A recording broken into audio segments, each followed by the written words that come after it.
Welcome to On the Couch, a regular catch-up where we discuss the issues facing media, marketing and advertising and hopefully provide some solutions. Today on the couch, I'm joined by Phelan, who is the Chief Strategy and Innovation Officer at Publicis Sapient Australia. Welcome to the couch, Phil. Good to have you here. It's great to be here. So, Phil, you are doing quite a lot of work in the area of ecosystems and marketplaces. I'm wondering if we could start with, how would you define a business ecosystem?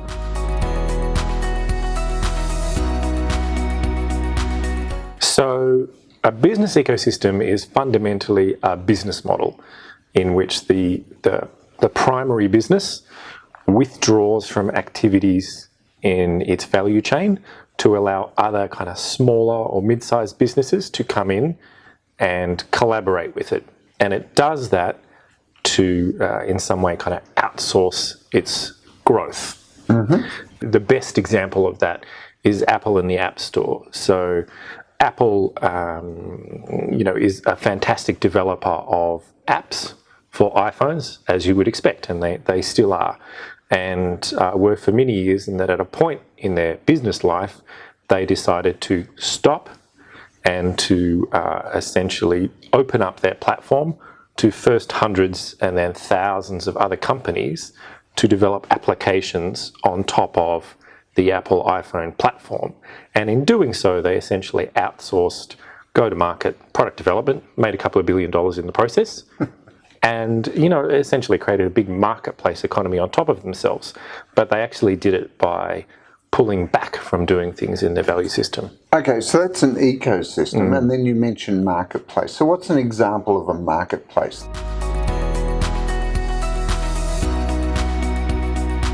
Marketplaces, because marketplaces are places, and they're places where buyers and sellers, connect.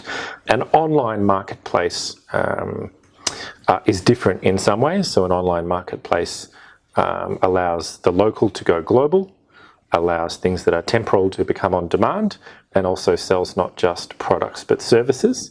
And so most of the household names that you think about and associate with tech startups like Amazon or eBay or Alibaba, consumer good or product marketplaces. Airbnb is a marketplace for hospitality. Fundamentally speaking, or Uber is a marketplace for transportation. Okay, but most of the examples, when you talk about marketplaces, we're inclined to think of products. Is it also as relevant for services?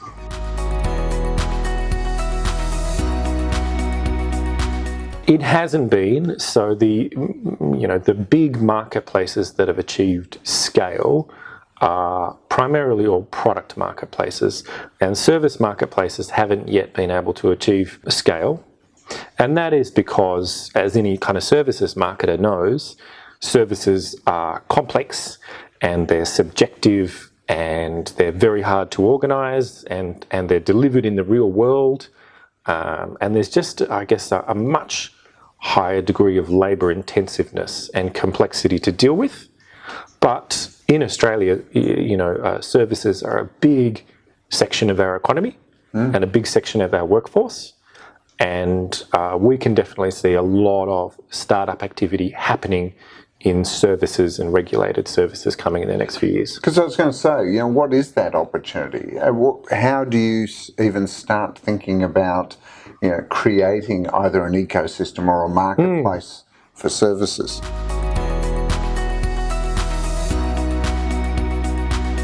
So depending on whether you are an incumbent organisation or you are a startup or a disruptor, you're coming from a different lens or point, but you are actually looking at the same thing. And so if you just take one example, which might be, aged care or home services and trades, or finding a tutor or a nanny or something like that, those are all marketplaces where anybody doing assessment would say, it's really hard to find what you need. It's really hard to discover the right solution for you. It's really hard to assess quality and to be able to know that. And the experience of what you get can be, wildly varied.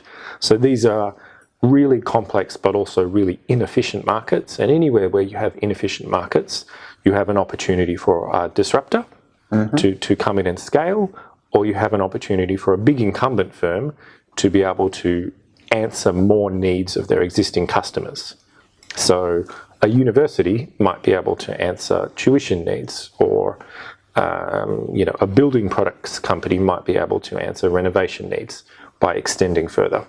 So I'm taking from what you're saying that there's huge opportunity here. Do you see this as an area for business to grow? Is this going to be a sort of operating model increasingly for more and more businesses?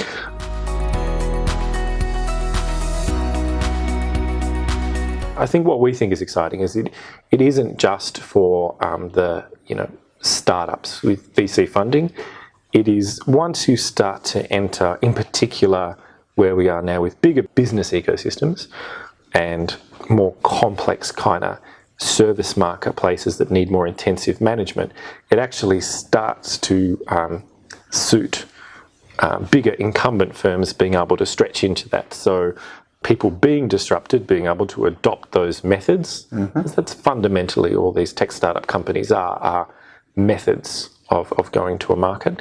And so if they can start to adopt those methods and to go out there, then they can start to reshape themselves. For the future. For the future. And, in most categories we work with, be it financial services or education or automotive or retail, everybody is finding growth, like proper top-line growth in revenue, very, very hard, and it's very hard to see where it's going to come from. And part of the answer is being able to create new products and services. And one of the ways that you bring those, new products and services to life is through ecosystems and marketplaces. Yeah, absolutely thought-provoking. Thanks for sharing it on the couch. Thank you, Darren. And thank you for joining us on the couch. Make sure you subscribe to the YouTube channel and stay tuned for more On the Couch coming very soon.